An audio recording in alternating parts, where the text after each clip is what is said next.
ರಾಗಿಯ ಮುದ್ದೆ ಮುರಿಸಿ ಉಪ್ಪೆಸರಿನ ಖಾರ ಕಲಸಿ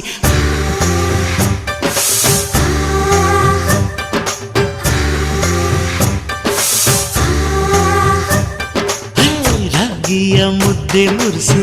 ಉಪ್ಪೆಸರಿನ ಖಾರ ಕಲಸಿ ರಾಗಿಯ ಮುದ್ದೆ ಮುರಿಸಿ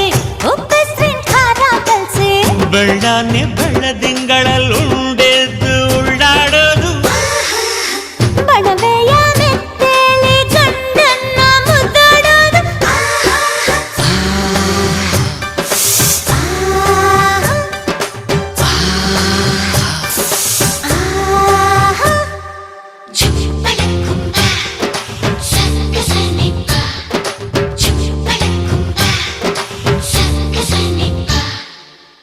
ಪಿಂಡಿಯ ಬೆಲ್ಲ ಕುಟ್ಟಿ ಹೆಂಚಗಲ ಒಬ್ಬ ತಟ್ಟಿ